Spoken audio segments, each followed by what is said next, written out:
Bonjour à tous et soyez les bienvenus dans cette vidéo spéciale d'État Critique. Aujourd'hui, je vous propose une rétrospective événement, une plongée dans une saga légendaire, une mythologie hors norme qui a laissé une empreinte indélébile dans l'histoire du cinéma. Aujourd'hui, vous l'avez bien compris, nous allons revenir sur la franchise Jurassic Park. Cette série de vidéos que je consacre à cette mythique licence cinématographique servira à introduire ma critique sur le long métrage Jurassic Park 3, sorti en 2001. Au cours des quelques vidéos que je vous propose autour de l'univers de Jurassic Park, nous reviendrons en détail sur les origines du premier volet, le roman de Crichton, le travail colossal du marketing pour vendre le film original auprès du grand public, le succès exceptionnel du long métrage et évidemment la mise en chantier d'une suite, Le Monde Perdu, sorti 4 ans après. Nous toucherons également un mot sur les différents projets qui entourent la saga à l'heure actuelle, comme la ressortie de Jurassic Park en 3D ou surtout le parcours chaotique du 4e volet dont l'attente est grandissante d'année en année. Mais avant ça, commençons par le début. Il faut savoir que pour moi, comme pour beaucoup certainement parmi vous, Jurassic Park c'est plus qu'un simple film, c'est presque un mythe, sans exagération. En plus d'être le premier long métrage que j'ai eu l'occasion de voir dans ma vie, il fut pour moi un catalyseur, le point de départ de cette passion pour le cinéma qui m'anime aujourd'hui. Jurassic Park, c'est le film qui, dans ma jeunesse, m'a montré que le 7e art n'avait comme seule limite l'imagination. Sans Jurassic Park, peut-être que le cinéma ne serait resté pour moi qu'un art du divertissement et par conséquent, sans Jurassic Park, peut-être n'y aurait-il jamais eu d'État Critique. Cette série de vidéos a été très complexe pour moi à mettre en œuvre car il a fallu que je mette de côté l'influence de ce film dans ma vie pour ne me concentrer que sur le produit brut sorti en 1993. Malgré tout, cette série de vidéos sera sans nul doute la plus personnelle de toute l'histoire d'État Critique. Sans plus tarder, plongeons-nous maintenant dans cette rétrospective.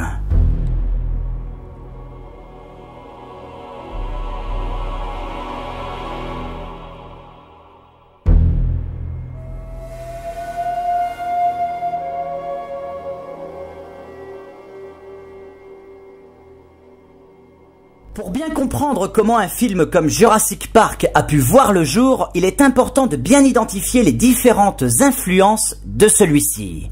Concrètement, même si l'histoire de Jurassic Park débute dès 1990 avec la publication du roman de Michael Crichton, le film de Steven Spielberg n'aurait jamais pu voir le jour si d'autres cinéastes n'avaient pas déjà balisé le terrain avant lui.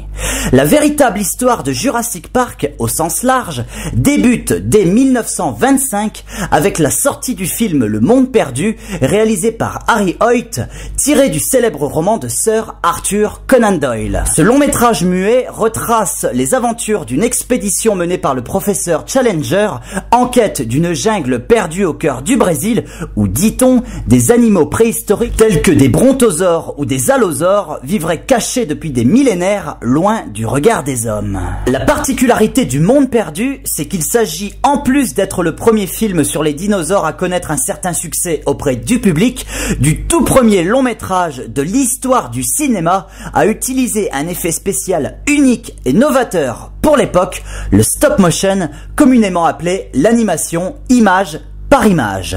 Willis O'Brien, considéré aux États-Unis comme l'inventeur de cette technique d'animation totalement moderne, créa en modèle réduit avec une grande précision les dinosaures du Monde Perdu avant de les animer en modifiant leur position image après image. Cette technique d'animation est certes révolutionnaire pour l'époque, mais elle nécessite évidemment une patience considérable. Pour 1 seconde de film à l'écran, le modèle réduit du dinosaure a été capturé au moins 16 fois dans 16 positions différentes, positions qui ne varient que de quelques millimètres d'une image à l'autre. Je vous laisse donc imaginer ce que cela représente pour une simple scène d'1 minute. Le stop motion, aussi complexe soit-il à mettre en œuvre, garantira le succès du Monde Perdu qui, dès sa sortie, deviendra un film culte, une référence absolue en matière d'effets visuels, la première pierre d'un édifice qui devait nous mener peu à peu vers Jurassic Park, sorti 60 ans plus tard. En 1933, Willis O'Brien s'occupera également des effets spéciaux d'un autre film référence, affûtant l'animation image par image dont il fut l'un des pionniers. Ce long métrage, c'est King Kong, réalisé par Merian C. Cooper et Ernest B. Schoedsack. Sans entrer dans les détails du mythe autour du personnage de King Kong, puisque ça n'est pas le sujet ici, il faut savoir que ce chef-d'œuvre du fantastique marque une nouvelle étape dans l'évolution de l'animation des effets spéciaux. Le stop motion est plus élaboré, les détails affinés, ce qui donne ainsi l'impression que King Kong prend vie sous nos yeux. Le monstre n'est donc plus dans le décor, il a une place primordiale dans le récit et par conséquent devient aussi réaliste et crédible que les comédiens faits de chair et de sang. Si King Kong s'inscrit narrativement parlant dans la continuité du monde perdu d'Harry Hoyt, il franchit un nouveau cap dans le domaine de l'animation. Le stop motion aura une longue existence au cours de l'histoire du cinéma. Après Willis O'Brien, des noms légendaires comme Ray Harryhausen sur le célèbre Jason et les Argonautes notamment, Kiyashiro Kawamoto ou Ladislas Starevich continueront à fluidifier les mouvements de l'animation image par image de façon toujours plus aboutie et plus réussie. Aujourd'hui, dans le cinéma contemporain, notamment et surtout dans les blockbusters hollywoodiens, le stop motion a presque totalement été remplacé par l'animation numérique en 3D. Et la franchise sur laquelle nous revenons aujourd'hui est loin d'être étrangère à ce changement. Le Monde Perdu et King Kong sont les piliers d'un cinéma moderne, un cinéma où le rêve peut devenir possible, un art qui peut faire revivre avec un réalisme bluffant des créatures disparues il y a 65 millions d'années. Ces deux longs métrages sont aujourd'hui des références absolues, leur contribution au 7e art est fondamentale. 60 ans après la sortie du premier de ces films, un nouveau long métrage devait à son tour, dans la continuité de ses œuvres pionnières, ajouter sa pierre à l'édifice, une pierre angulaire qui allait redéfinir certaines règles majeures de l'animation dans le cinéma de la fin du XXe siècle.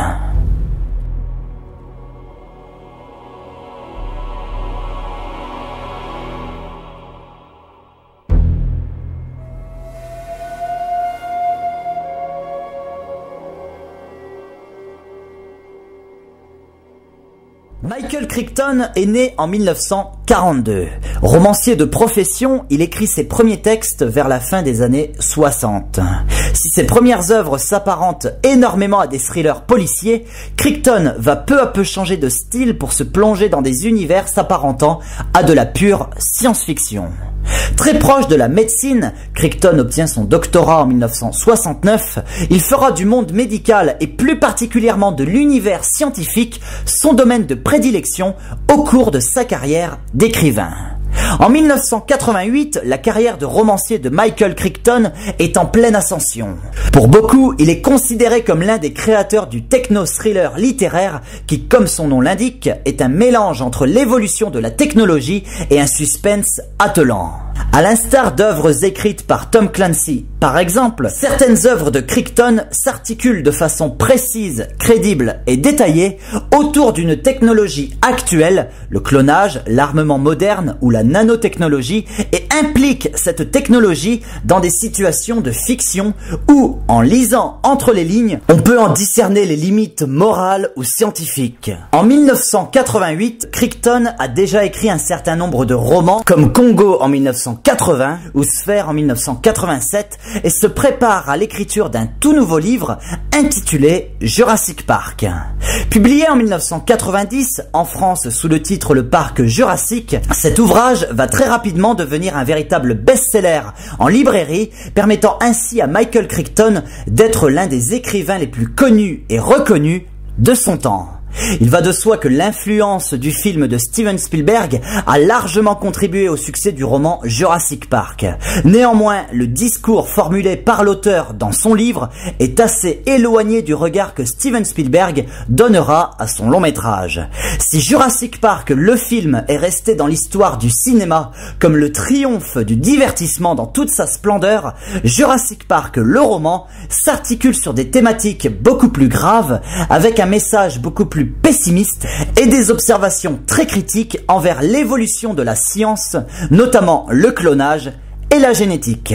Le roman de Michael Crichton est fragmenté en 7 chapitres successifs nommés ici itérations. Plus on avance dans le roman, plus les itérations imagées par une fractale se développent sur la page, laissant ainsi peu à peu la place à une image géométrique de plus en plus enchevêtrée.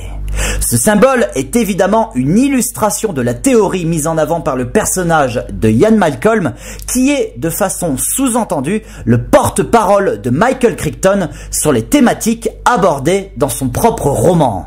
Ian Malcolm, et donc Crichton par extension, dénonce les pratiques visant à attribuer à la science une forme inconditionnelle d'authenticité, un poids qui est impossible de faire basculer ou de remettre en question. En prenant pour référence la théorie du chaos, Crichton nous dit que la science ne peut résoudre l'incertitude des événements, qu'il y aura toujours à un moment donné un élément lié à la vie ou à la nature qui trompera les points établis par la science. Par cette orientation, le discours de Crichton dans Jurassic Park s'articule en faveur d'un message écologique où la nature finit toujours par reprendre ses droits contre les partisans du progrès dont le but est d'exercer un contrôle absolu dans tous les domaines scientifiques, jusqu'ici dans la génétique par la création des dinosaures. Le drame qui s'ensuit, c'est-à-dire la fuite des dinosaures sur l'île, est évidemment l'expression de ces événements imprévisibles contre lesquels la science n'a pu remédier. À l'époque de sa publication, beaucoup de scientifiques se sont, malgré la mise en garde de Crichton, interrogés sur les moyens que propose Jurassic Park pour permettre la création de véritables dinosaures.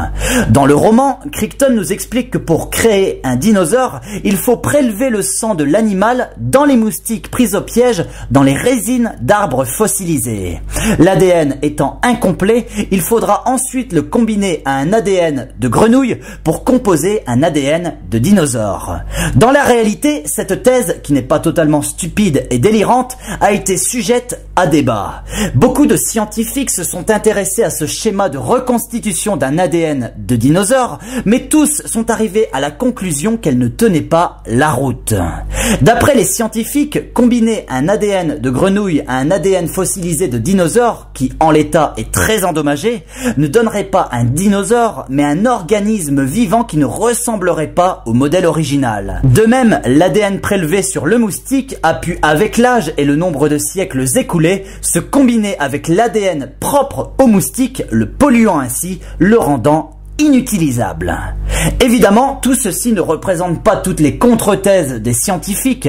Néanmoins, on sait malgré tout aujourd'hui qu'il est impossible de recréer des dinosaures de cette façon-là. De toute façon, peu importe que la thèse de Crichton dans son roman soit vraie ou fausse, le simple fait que les scientifiques se penchent sur ce cas, c'est une garantie de crédibilité pour son auteur. Jurassic Park, le roman, devient un best-seller et le film commence à susciter une attente grandissante. Ce film qui déjouera les pronostics des scientifiques et qui parviendra, par l'image, à recréer de véritables dinosaures.